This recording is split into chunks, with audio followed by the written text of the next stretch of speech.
Today, we're diving deep into a transformative journey that holds the power to reshape your entire existence. So let's embark on a journey of self-discovery, transformation, and liberation. Now, when people find themselves at the crossroads of change, it's like they're standing on the edge of a vast ocean, ready to overcome the greatest obstacle, themselves. This is the moment when true creation begins. And let me tell you, my friends, my definition of creation is when you forget about yourself. That's when you step into the realm of true freedom. Meditation, as I often say, is about becoming familiar with yourself. And let's be real. It's not about avoiding the negative. In fact, it's about facing it head on because, believe it or not, 95% of who you are is entangled with those aspects you might consider negative. It's time to dismantle that old personality, to denature it. This means confronting the emotional cravings deeply rooted in the body. Picture this, it's 8 o'clock in the morning and you're engaging in your meditation practice. Meanwhile, your body is throwing a tantrum because, well, it's off schedule. It's trying to find something mapped in the brain, some past experience that can trigger a familiar emotion like anger. Now here's the game changer, awareness. Once you become aware of this process, you're in the driver's seat. You're consciously choosing not to go unconscious again. But let me tell you, it takes an incredible amount of awareness, a substantial dose of consciousness. And here's the kicker. You can't have consciousness without energy. It's a package deal.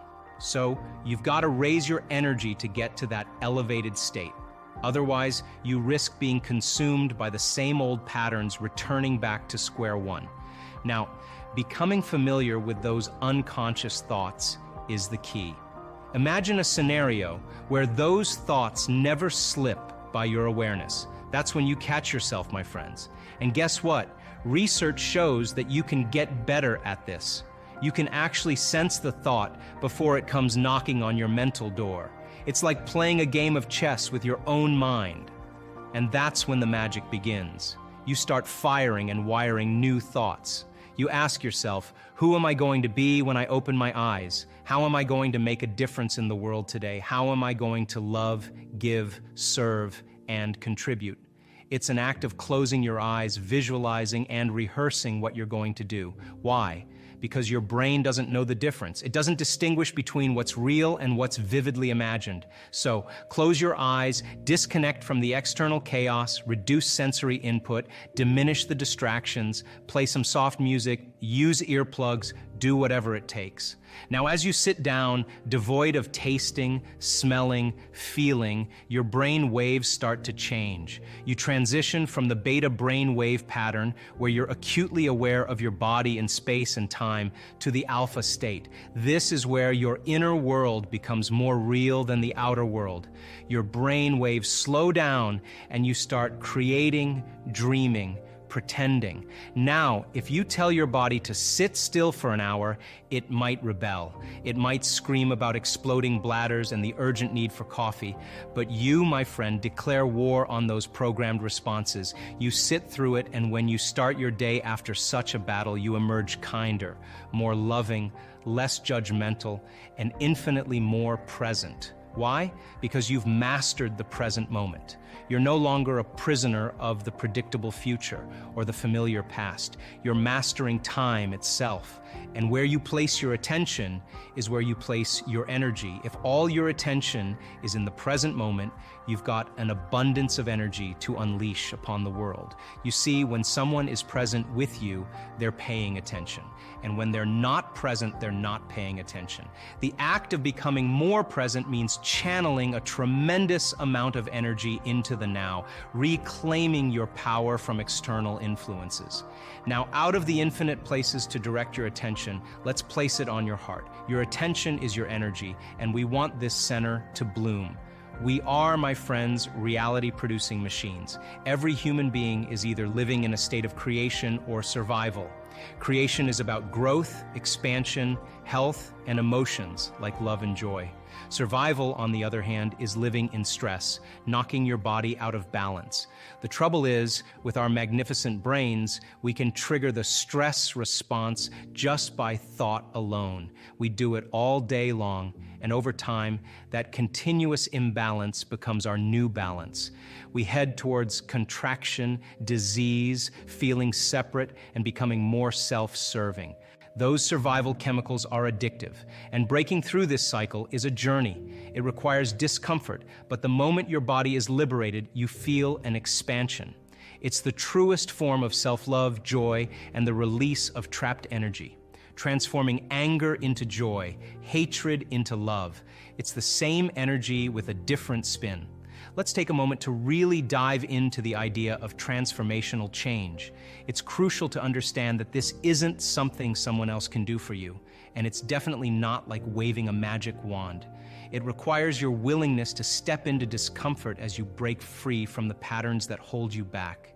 Imagine this process as a journey where you're peeling away layers of old habits and thoughts. It might not always be easy. In fact, it might be downright uncomfortable. But here's the thing. In that discomfort lies the key to liberating your energy and experiencing a profound expansion. It's like setting free a butterfly that's been confined for too long. Now let's keep it simple. Picture this, you saying to yourself, "I love myself because I went further than I thought I could go." It's a powerful acknowledgement of your own strength and growth. This isn't about comparing yourself to others or meeting external expectations. It's about surpassing your own limits, going beyond what you once believed possible. When you decide to change something profound in your personality, your thoughts, actions, and feelings, it's not just a switch in your mind. It goes much deeper. It's like rewiring your brain, adjusting your internal circuits, and even tweaking the very chemistry that runs through your veins. Yes, we're talking about a biological, neurological, and quantum transformation. Let's break it down. Your neurology, which is like the wiring system of your brain, gets a makeover. It's not just about thinking differently, it's about physically restructuring the pathways in your brain. Imagine it like rerouting a river. You're changing the course, and with time, it forms a new, more beneficial path. Now think of your circuitry as the intricate connections between different parts of your being. Changing your thoughts and actions doesn't just affect your mind, it influences the way every part of you interacts. It's like tuning an orchestra to create a harmonious symphony within. Consider your chemistry, the substances that make your body work. When you alter your thoughts and actions, you're not just tweaking your mental state, you're creating a chemical shift. It's like changing the ingredients in a recipe. The outcome is different, and in this case, it's a recipe for a healthier, more vibrant you. And then there's gene expression. Yes, the very instructions that guide your body's functions. Changing your thoughts and actions isn't just a surface-level adjustment. It's like updating the software that runs the show. You're influencing the way your genes manifest themselves in your physical existence. Remember, change your energy, change your life. You have the power to create your reality, to shape your destiny. Dive deep into your inner world, become the master of your thoughts, and watch as your life transforms before your eyes. So I think that when you get to those greater levels of love and you've moved past victimization or importance or control or need to be in power or whatever it is, that when you're at a different consciousness and it's selfless, you get a selfless reflection.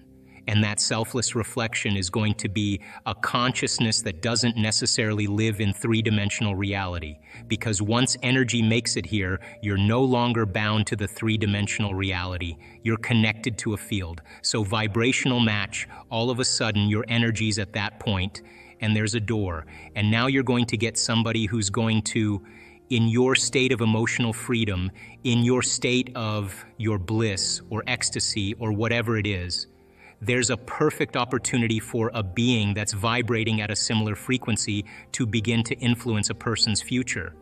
But by the same means, if you can't get to that point and you're stuck, Well, then there are beings that love to feed off emotions and feed off energy.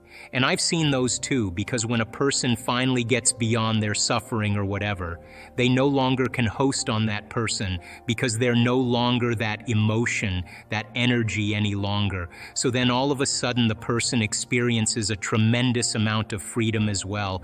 And yeah, of course, now they're setting themselves up for something else.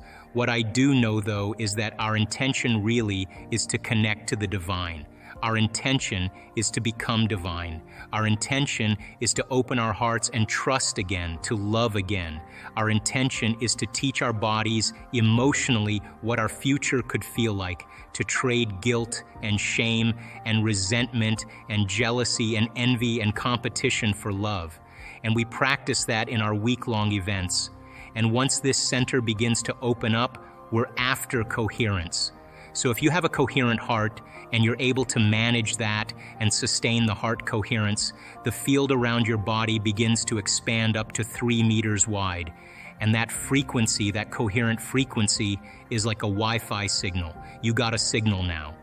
And at the same time, once energy makes it to the heart and it goes to the brain, and you teach a person how to create a coherent brain and be able to suppress the mechanism of the thinking neocortex, the memory bank of the known self, teach a person how to operate from their limbic brain and tune that pineal gland into frequency and allow that pineal gland to lock into a frequency. Now you have a Wi-Fi signal as well, and it can read information. And these beings, I was doing this event in Florida, in Amelia Island. It was an advanced event, advanced follow-up.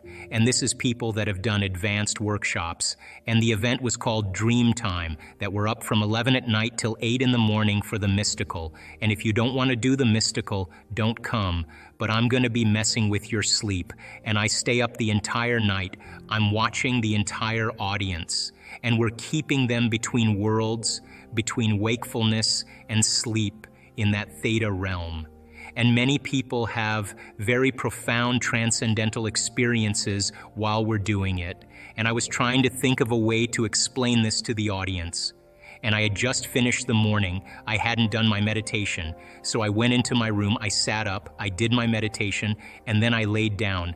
And when I laid down, all of a sudden, I see this beautiful fractal pattern with my eyes closed in the room.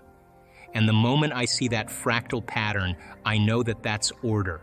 That's information, a packet, a standing wave of information, and I sense it. I see it with my eyes closed, and then it unfolds like it rolls out on this beautiful being standing right next to me, and I'm sitting there with my eyes closed, and I say, oh shit, like holy, like whoa, and I hear it laugh, and it sounds like a symphony, like a harmony. In fifth dimensional creation, you are not going anywhere to get anything. Fifth dimensional creation has nothing to do with going anywhere to get anything, because if you combine a clear intention, a coherent thought, coherent brainwave pattern with a coherent heart moving into that elevated emotion, thoughts are electric and feelings are magnetic.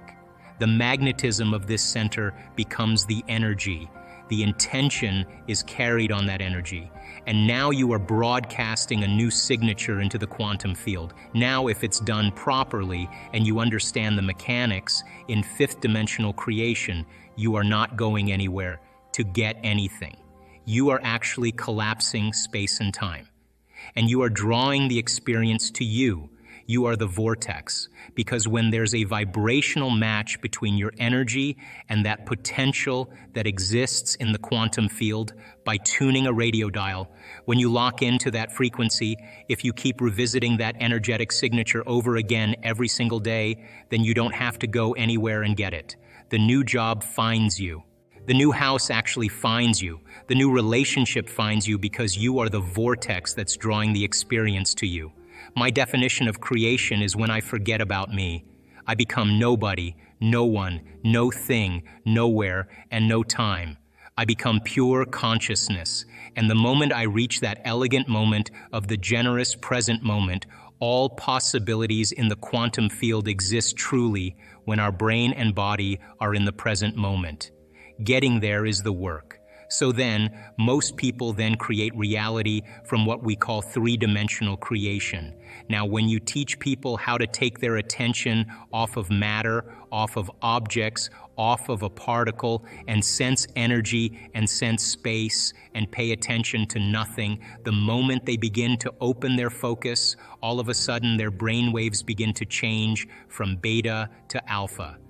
But not only just alpha, where the imaginary inner world starts to become more real, but very coherent brainwave patterns in alpha. So when you're under stress, you're trying to control that person, that thing that you're experiencing, your attention is shifting from one thing to the next. Turns out that each one of those things has a neurological network in the brain assigned to it because we've experienced it. So as you try to control all these things and your attention is shifting, you measure the brain, there's no coherency. The brain is very incoherent. Why is it important to have coherency?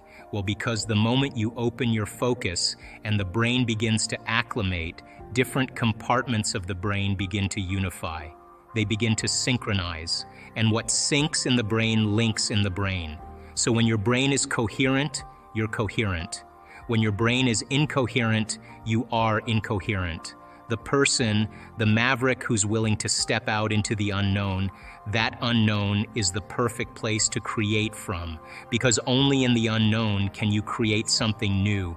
And if you and I can become comfortable in that unknown place, then the best way to predict the future is to create it from that unknown place. Now, when people start crossing the river of change from the old self to the new self, because they're no longer thinking, acting, and feeling in the same way, there is literally a biological, a neurological, a genetic, a chemical death of the old self. And this dark night of the soul, this unfamiliar place, is the true value, the true step towards developing a new self. So then if we're leaving the old and we are creating the new, then the next most important question is, well, if I'm going to create a new self, what thoughts do I want to think? What behaviors can I plan? And as you begin to image and rehearse a new way of being, you are changing your brain and body neurologically and biologically. That's the neuroscientific model of mental rehearsal. And as we begin to remind ourselves who we no longer want to be, and we remind ourselves every day of who we do want to be, there'll come a moment where we begin to silence the circuits in our brain that are connected to the old self and inhibit the chemicals that reaffirm the same identity, and then begin to fire and wire new circuits in our brain that begins to install the neurological hardware. The knowledge creates awareness. Awareness creates consciousness. Consciousness and energy are connected, so there's a change in energy globally going on with the world. Now that knowledge and that change of energy has effects on paradigms that are no longer a vibrational match with that new level of consciousness. This is the time we've been waiting for. This is where it's happening in the Milky Way. This is happening here because there's a true coming of a new consciousness. It's not one person that's coming. It's a collective consciousness that's emerging. If you look around the world right now, whether you're looking at the economic model or the political model, or even certain aspects of the religious model, the environment, the medical model, there's several different parts of our culture that's beginning to collapse. If you study human nature historically, we always wait for crisis or trauma or disease or diagnosis, both as an individual and as a culture, before we decide to change. If you look at this and you study it in history, it's a sign that something new has to be born. As the old model of reality begins to change, something else has to replace it. So we have two ways that we actually face crisis. We can either face crisis in a state of emergency, which in the beginning of a crisis is healthy, or we can face crisis in a state of creativity and innovation. If you're addressing a financial crisis or a crisis in a culture and everybody is selfish and everybody's living by those emotions, then they're pushing their way to get to the head of the line. They're competing. They're forcing outcomes. They're using very primitive systems to try to take care of themselves. We know from the physiology of the brain that most of the blood supply goes to the hindbrain and away from the forebrain. Those chemicals create a gap between the way things appear in our life and the way things really are. In other words, we're viewing reality in an altered state. We don't see possibility. We feel separate from each other. We are competing and striving to get to the head of the line by using our cunning, manipulative, egocentric ways to get there, and we're very controllable. Fear is very controllable. Competition is very controllable. Anger and war divides individuals. Now, that is not a way to address a crisis, because the service to self or taking care of the self is the exact thing that enhances the crisis. Because if you and I are all doing the same, if we're all doing the same thing, then a culture becomes more divided. It becomes more disintegrated. It becomes more incoherent. And possibility then is not part of the equation. So the other state of mind, if you can view crisis as a great opportunity brilliantly disguised as an impossible situation, and you have to match the conditions in your environment with a new mind, now we're talking about greatness. Because innovation and creativity and a new way of thinking and a new way of being means that we can't do the same thing from the past. And so in history, cultures that are individuals that overcame their environmental conditions were considered mystics and saints and leaders and charismatic leaders. They were individuals that saw past the illusion of the present reality. When we begin to become innovative or creative, the brain begins to switch.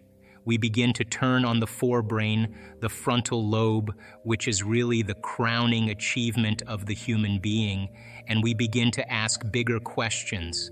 How can we create a new way of being in a world that's falling apart? How can we begin to create a new system to adapt to these conditions?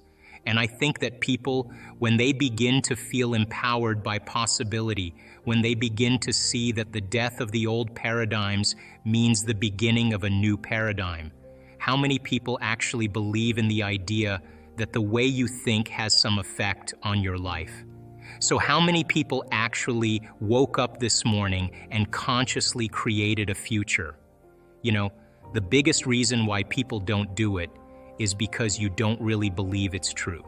You see, if you knew on a gut level that it was absolutely true, would you ever miss a day, and would you ever let any thought slip by your awareness that you didn't want to experience? So your brain, according to neuroscience, is organized to reflect everything you know in your life. Your brain is a record of your environment. It's a record, an artifact of your past.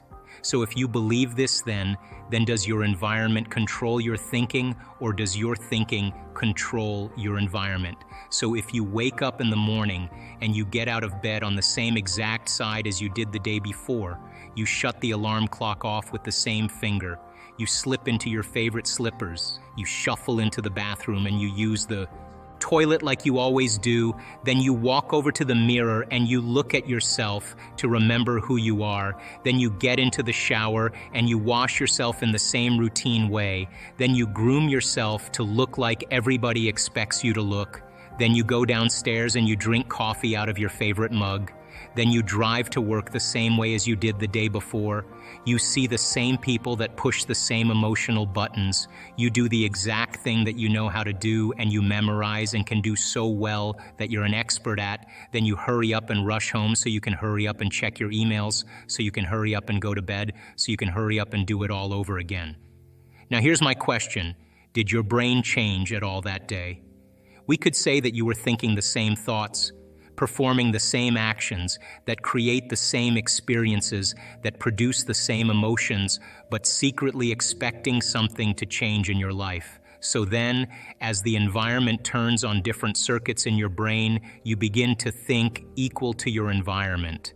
As you see the same people and go to the same places and do the same things at the same time, it's the external environment that's turning on different circuits in your brain, causing you to think equal to everything that you know. And as long as you think equal to everything that's familiar or known to you, what do you keep creating more of? Same life. Same laws still applying to you. You're just thinking equal to everything that you know, and you keep creating more of the same. To change, to truly change, is to think greater than your environment. And every great person in history knew this. Whether it was William Wallace, or Mahatma Gandhi, or Martin Luther King, or Queen Elizabeth I, or Joan of Arc, they all had a vision. They all had an idea, couldn't see it, couldn't smell it, couldn't taste it, couldn't feel it. It was alive in their mind. It was so alive in their mind that they began to live as if that reality was actually happening now. So, can you believe in a future that you can't see or experience with your senses yet, but you've thought about enough times in your mind that your brain is literally changed to look like the event has already happened? Neuroscience says it's absolutely possible. Now your personality creates your personal reality. That's it. It's that simple. And your personality is made up of how you think, how you act, and how you feel. So the present personality who's sitting here today, you, has created the present personal reality called your life. The hardest part of all of this, everything we're talking about, is one simple thing: making the time to do it. That's it. Making the time for your precious self to eliminate the people in your life and the things that you do just for a short period of time when you wake up in the morning or before you go to bed at night, and you say, okay, what is the greatest ideal of myself that I want to be today? But listen, I'm not going to get up until I am this person. When you begin to wrestle with your limitations and overcome them, there's so much talk in the United States about self-love. People think self-love is getting a manicure or buying a sports car. That's not self-love, that's pleasure. Self-love is when you're sitting with yourself and you are working on overcoming your hardwired thoughts or beliefs or your emotional propensities that are connected to your past, and you are really working to overcome them. Right on the other side of your pain is freedom. Right on the other side of your fear is courage. Right on the other side of your sadness is joy.